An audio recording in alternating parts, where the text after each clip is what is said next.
Mike Henry, what a great pleasure to have you here, first of all in Paris, but also on stage with me for a 30-minute conversation to try and understand the way forward for commodities. Thank you for joining us. Thank you. I appreciate the opportunity to be here. Mike, you're in charge of the world's largest miner, and with that comes complexities as the world is changing, as our economies are changing. How much, of the stuff that you produce is being used now, and for what, and how much will that change with the energy transition? So we have to recognize that everything around us is either grown or mined. And I think that's an under-recognized fact, is just how important mining is, metals and minerals are, to the functioning of the current global economy. And if you think about the trajectory of the world, population growing from 8 billion today to 10 billion in 2050, more people living in cities which require more steel and other metals, rising living standards as you have billions of people around the world chasing the same standards of living that we enjoy. And then on top of that, you've got the energy transition playing out, and a wind turbine will take 4 or 5 times as much copper as to produce the same unit of energy as a gas-fired power plant, for example. Electric vehicle requires 3 to 5 times more copper than a internal combustion engine, and so that's going to compound the need for certain metals and minerals. And then we have the AI revolution, or the AI transition, where all of these data centers are also going to drive metals and minerals demand. Potentially up to 7% of global copper demand will come from AI by 2050. And so all of these trends are pushing more and more metals demand over the coming 20 or 30 years. So if we first of all, focus on the more traditional ways of using some of the commodities, how's China doing? So we've had a boom for about 10 years where there's so much real estate being built, and that's now kind of against a more difficult backdrop. So let me go from high level to current times. High level, the Chinese economy, like every other major economy, has developed, be it Europe, US, Japan. They go through a very steel-intensive initial build-out of infrastructure, and that's the phase that China's been in. But as the economy continues to develop, it'll be less steel-intensive, but more intensive for other commodities like copper, fertilizers, and so on. And that broad arc, I think, remains on track. Now, in the very near term, there have been some economic pressures in China around consumption. Real estate market has been under pressure. Having said all of that, demand for commodities has remained quite healthy, or for metals and minerals has remained quite healthy. And the reason is that the segments of the Chinese economy that have been performing well, machinery, infrastructure, exports, have been more metals intensive. So for our business, we've seen 50 year running now of over 1 billion tons of steel production, and therefore strong iron ore demand in China. Recent comments coming out of the Politburo are probably the most pro-growth that we've seen in a long period of time, and we're starting to see some green shoots even in the real estate sector. And so we remain optimistic or constructive on both the short-term and the long-term outlook for the Chinese economy. What about the U.S.? Again, you're a great barometer of, you see firsthand of the materials that are being used that give us a good indication of where the economy is headed. Well, the U.S. economy has proven itself to be so resilient. I do think that obviously with the change in administration, we're seeing continued strong support for mining. The focus on critical mineral supply chains in Washington has had bipartisan support, and I think that will be continued and strengthened under a new administration, as we're seeing in other jurisdictions. So as the world's largest miner by market capitalization, we're making sure that we stay very close to the conversations that are playing out in Washington and elsewhere. How much of a headache is it actually if you're going to war with China on trade that they have so much of these rare earths? Well, so BHP's been very deliberate about the commodities that we choose to play in, and because of our size, we have to make sure that where we're putting our management attention, it needs to be on commodities that have scale, that can move the needle for BHP, and that's not rare earths. So it's a smaller part of the market, requires a different set of capabilities than BHP has.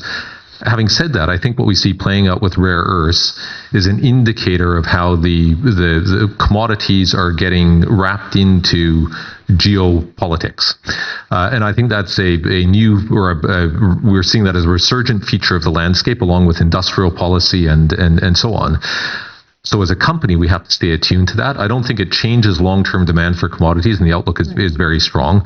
But we have to make sure that we understand what's happening on the policy front. And one of the reasons why I'm spending more time out engaged externally with policymakers is to ensure that they understand the realities of critical mineral supply chains and the policies that are being enacted or formulated are well informed. Mike, you've made no secret that actually it's copper where you want to be, and that again goes through the energy transition, everything that we use on our phones and also with AI.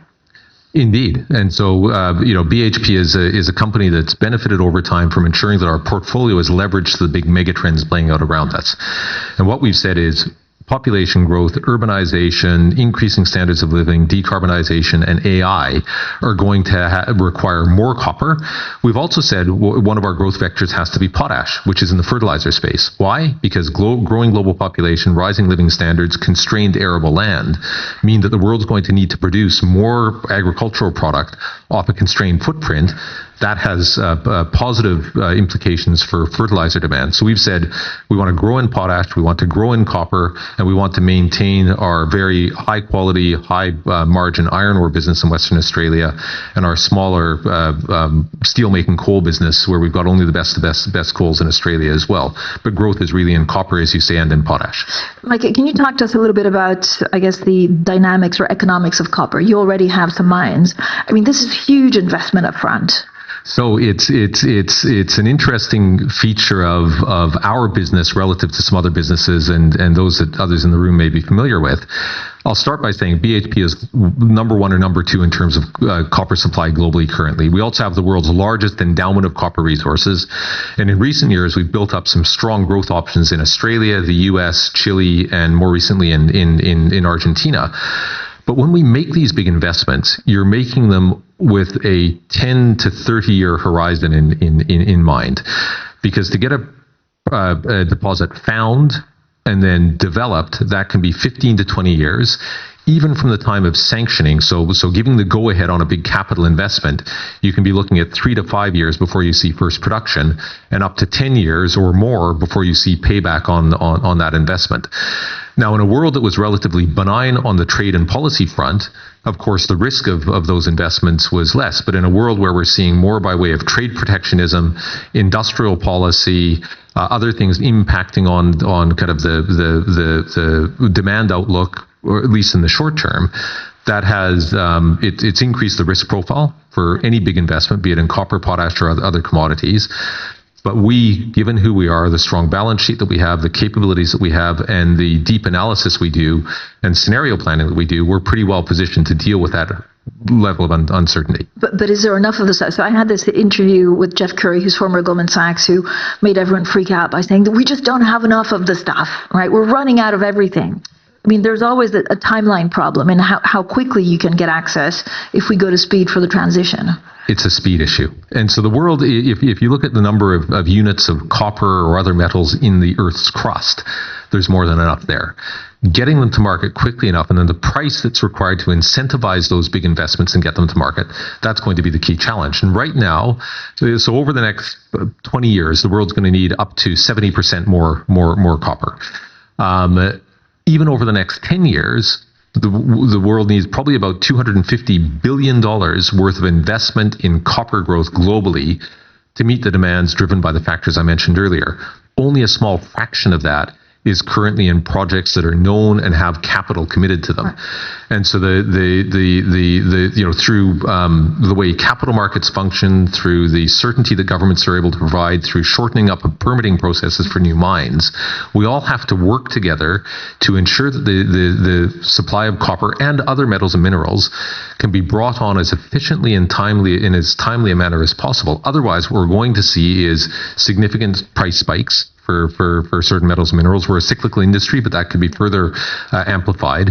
And in some instances, shortages of key metals and minerals, or where we see geopolitical tensions, more of commodities being used to drive certain geopolitical positioning.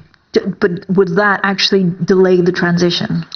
I think it will. It has the potential to delay the transition and make it a lot more expensive than it needs to be, because the transition is so intensive when it comes to copper and other metals.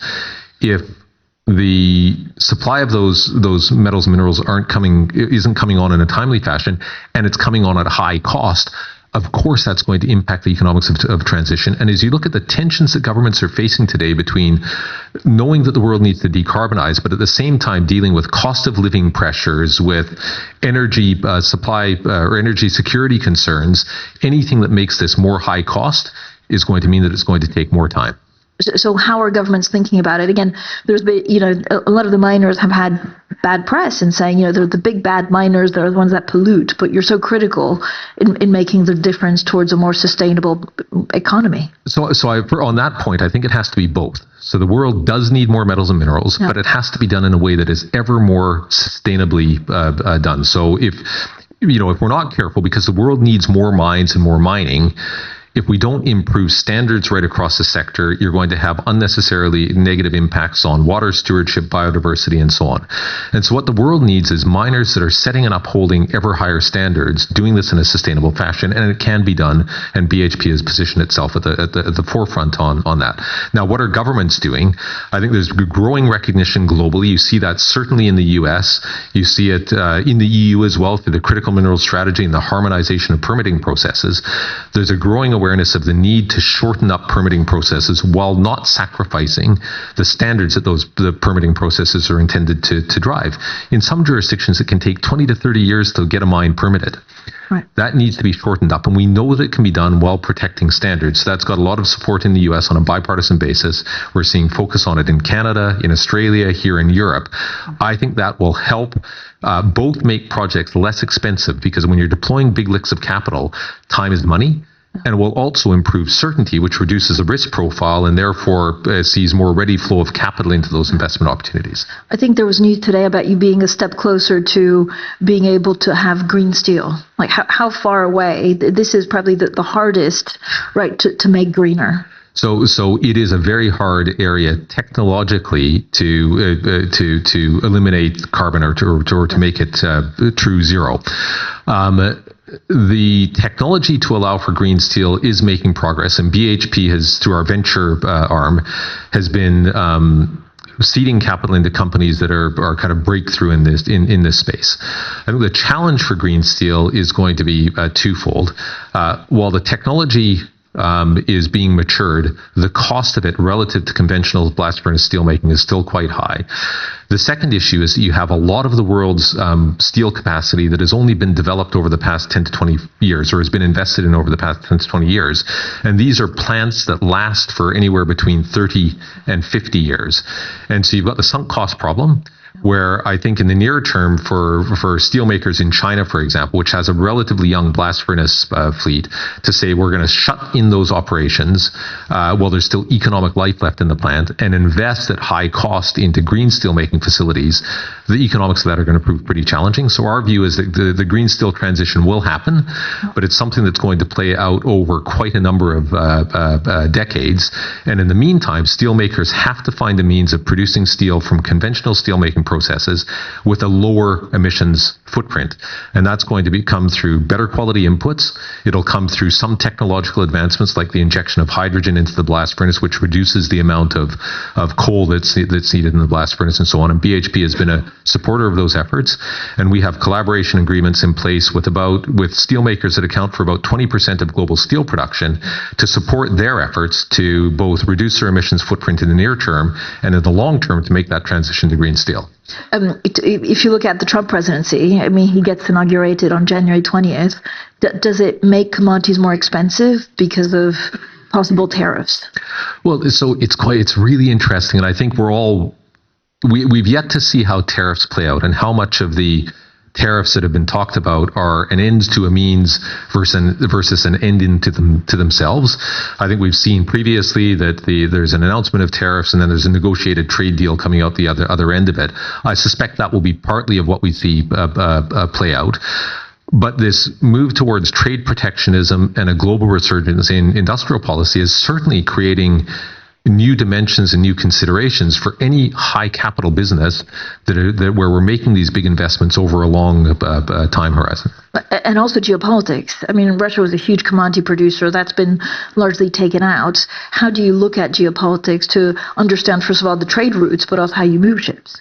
So, I think one of the reasons why we're seeing such a focus on critical mineral supply chains is specifically because of what happened through the Russia-Ukraine conflict and how that laid bare, combined with COVID, laid bare the fragility of supply chains and the potential for access to key inputs to be cut off or challenged through geopolitics or for other reasons. So from a company perspective, because we operate globally, most of the countries that we're operating in or producing in are countries that have free trade agreements in place with the U.S. But of course, we have to keep an eye on what are the measures that are taken, what are the countermeasures that are taken by other jurisdictions, and how does that impact trade routes to some extent. That when you see demand cut off or made more expensive into one region, it gets replaced with demand in other regions. So it's a reordering of the market.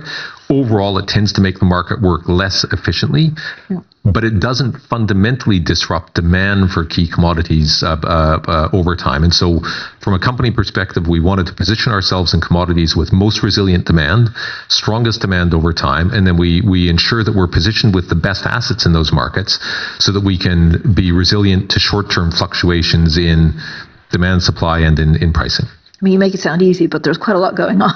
There is a ton going on, and I've said to others that I've been in mining now for 35 years, and there's never been a more interesting time in the sector, and a time I think where the sector is starting to be understood for what it is and the important contribution it has to make to the world going forward.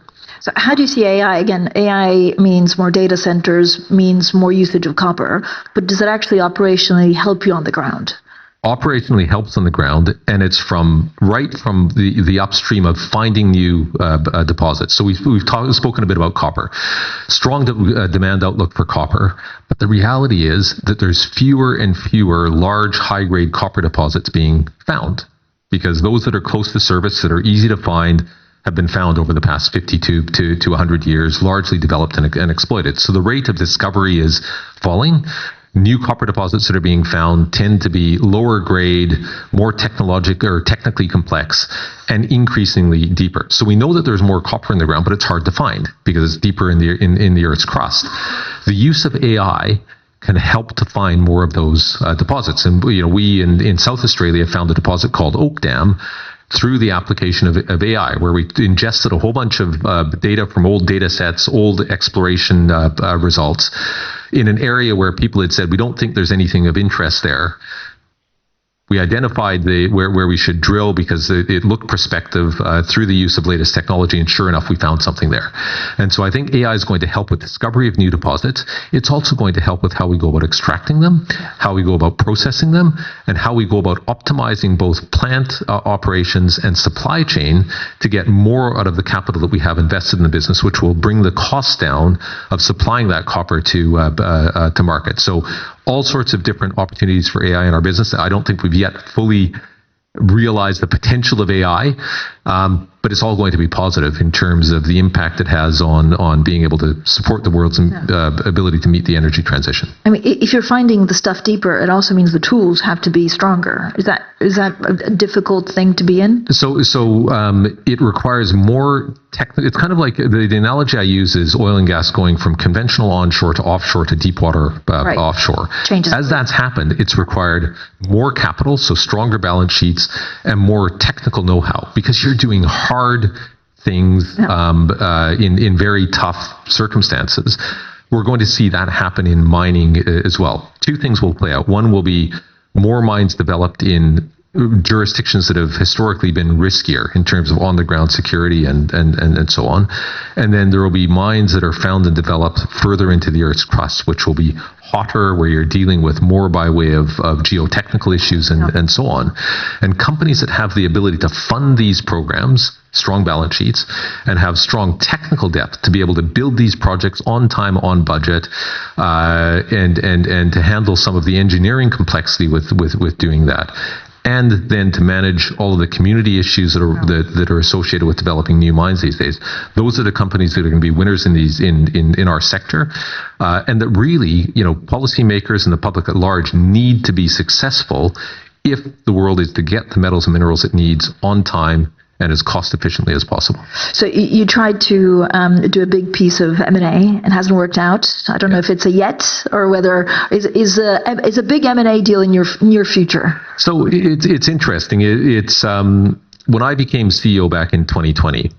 I said that, here's the plan for the company, how we see the world around us and how we want to position our portfolio. But the company must never be dependent upon M&A, because that's where companies get themselves in trouble. And so the vast majority of our effort has been on developing options through getting more out of the resources we already have. I said earlier that we already start with the world's biggest endowment of copper. We've then gone through smaller M&A. So we acquired a company in Australia that was a copper and nickel producer, for example. We've integrated that into our Australian copper operations. We recently acquired a Canadian company with a big deposit in Argentina, which is one of the world's best undeveloped copper deposits. And we did try the Anglo-American acquisition, which is the one that you're referring to. They had other ideas, and they've kind of gone off on their own. But I step back and say, plan A for BHP is always to make more of the resources that we have, both through productivity, but also through brownfields developments, and and to secure more options through some of these earlier stage developments, like we've done in Australia and in Argentina. And with that alone, we have this fantastic pipeline of growth options. And in fact, BHP has grown more in absolute terms in copper in the past couple of years than any other company out there. Yeah. Mike, I know we're watched by a lot of chief executives, and I always know that in the corridors, it's like, how do you do it? You manage a very complex company in a complex situation with geopolitics, trades, you're moving ships. How do you actually break down your time? Break down my time. Well, these days I'm finding I'm needing to spend more time on an airplane. It's funny. 5 years ago, there was very little focus on mining, other than in countries that were reliant upon mining. Whereas all of a sudden, there's been explosion of focus on critical minerals, supply chain security globally. And so I'm out there spending more time on the road, of course, continuing to need to pay attention to how we go about shaping the company's portfolio and on our operations. And so I would find that it's, there's a portion of my time that I allocate to engaging with policymakers, but the large majority of my time is still spent on the business, with our people, focused on portfolio and figuring out how we go about operating the business reliably. So that's a hallmark of BHP, is that we are very operationally reliable company, and we're performing well operationally, because without that, you lose the trust of all of your stakeholders, and then ensuring that we're advancing this shaping of the BHP portfolio for the future. What's 2025 going to be like? Transitional, good year, difficult year? So 2025, of course, everybody's keeping an eye on what's happening in China. So whilst demand for our commodities has remained strong, of course, we're all hopeful that some of the measures that the Chinese government has taken get the economy back fully on track.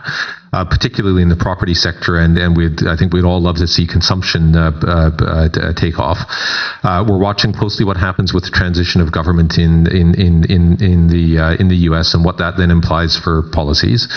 And then finally, as we've seen across multiple countries, including here in France, we live in a world currently of heightened political uncertainty, as governments and the voting public grapple with all of these different factors between public finances that are under stress, cost of living pressures, and so on.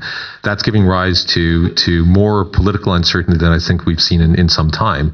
And it's something that we have to ensure that we're attuned to, that we're thoughtful about in terms of how we go about shaping company strategy. And then, most importantly, that we stay connected with policymakers so that when they're enacting policies relevant to critical minerals, that they do so on a fully informed basis. Mike Henry, thank you so much for joining us today. Thank you. It was a pleasure. Thank you.